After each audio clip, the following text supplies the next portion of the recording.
Abu Nawas lolos dari tipuan dua orang penjahat berkat bermimpi bertemu Nabi Daud. Abu Nawas bermimpi bertemu Nabi Daud dan langsung merasa kenyang. Berawal dari ketika Abu Nawas hendak dijahati oleh seorang ahli yoga yang mana bersekongkol dengan pemuka agama. Setelah mereka mencapai kata sepakat, keduanya berangkat menemui Abu Nawas ke rumahnya. Ketika mereka datang, Abu Nawas sedang mengerjakan sholat duha. Setelah dipersilakan masuk oleh istri dari Abu Nawas, kedua penipu itu menunggu sambil berbincang-bincang santai. Seusai sholat duha, Abu Nawas menyambut mereka dan bercakap-cakap sejenak.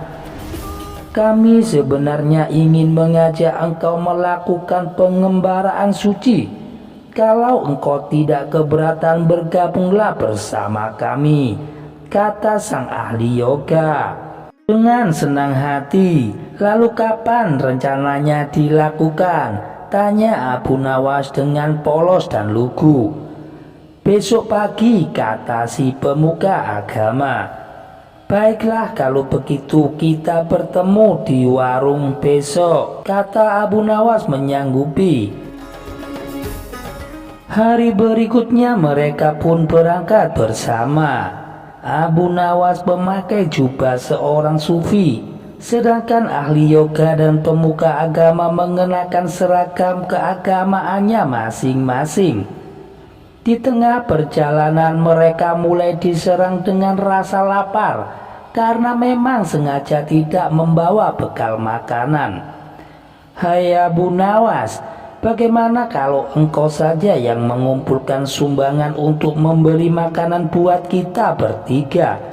Karena kami akan mengadakan kebaktian, kata pemuka agama tersebut. Tanpa banyak bicara, Abu Nawas kemudian berangkat mencari dan mengumpulkan derma dari satu dusun ke dusun yang lain. Setelah sumbangan terkumpul, Abu Nawas membeli makanan yang cukup untuk 3 orang. Abu Nawas kembali ke pemuka agama dan ahli yoga dengan membawa makanan. Karena sudah tak sanggup menahan rasa lapar, Abu Nawas pun berkata, mari segera kita bagi makanan ini sekarang juga.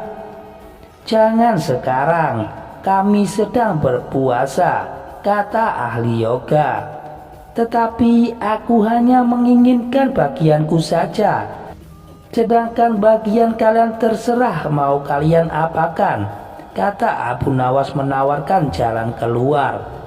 Aku tidak setuju, kita harus seiring seirama dalam berbuat apapun, kata pemuka agama tersebut. Betul, aku pun tidak setuju karena waktu makanku besok pagi. Besok pagi aku baru akan berbuka, kata ahli yoga. Bukankah aku yang engkau jadikan alat pencari sumbangan? Sumbangan itu sekarang telah kutukar dengan makanan ini. Sekarang kalian tidak mengizinkan aku mengambil bagianku sendiri. Itu tidak masuk akal, protes Abu Nawas mulai merasa kesal dan jengkel. Meskipun begitu, pemuka agama dan ahli yoga tetap berkeras tidak mengizinkan Abu Nawas untuk mengambil bagian yang menjadi haknya. Abu Nawas pun penasaran. Ia mencoba sekali lagi untuk meyakinkan kawan-kawannya agar mereka mengizinkan memakan bagiannya. Tetapi mereka tetap saja menolak. Abu Nawas benar-benar merasa kesal dan jengkel. Akhirnya Abu Nawas marah, tetapi Abu Nawas tidak memperlihatkan sedikit pun kejengkelan dan kemarahannya. Bagaimana kalau kita mengadakan perjanjian, kata pemuka agama kepada Abu Nawas. Lalu perjanjian apa? Tanya Abu Nawas. Kita akan mengadakan lomba, barang siapa di antara kita bermimpi paling indah, maka ia akan mendapatkan bagian yang terbanyak. yang kedua lebih sedikit, dan yang terburuk akan mendapatkan paling sedikit. Ucap pemuka agama itu menjelaskan. Abu Nawas pun setuju. Ia tidak memberi komentar apa-apa. Malam semakin larut dan malam semakin dingin. Pemuka agama dan ahli yoga mulai mengantuk lalu tidur. Abu Nawas tidak bisa tidur. Ia hanya berpura-pura untuk tidur. Setelah merasa yakin kawan-kawannya sudah terlelap, Abu Nawas menghampiri makanan itu. Tanpa berpikir dua kali lagi, Abu Nawas memakan habis makanan tersebut sampai tidak tersisa sedikit pun. Setelah merasa kekenyangan, Abu Nawas baru bisa untuk tidur. Keesokan harinya mereka bangun hampir bersamaan. Ahli yoga dengan wajah yang berseri-seri bercerita. Tadi malam aku bermimpi memasuki sebuah taman yang mirip sekali dengan nirwana. Aku merasakan kenikmatan yang belum pernah kurasakan sebelumnya dalam hidupku ini. Pemuka agama mengatakan mimpi ahli yoga benar-benar menakjubkan, betul-betul luar biasa. Kemudian giliran pemuka agama menceritakan mimpinya. Aku seolah-olah menembus ruang dan waktu. Ternyata memang benar. Aku secara tidak sengaja berhasil menyusup ke masa silam di mana pendiri agamaku hidup. Aku bertemu dengan beliau dan yang lebih membahagiakanku adalah aku diberkatinya. Ahli yoga juga memuji-muji kehebatan dari mimpi pemuka agama. Abu Nawas hanya diam.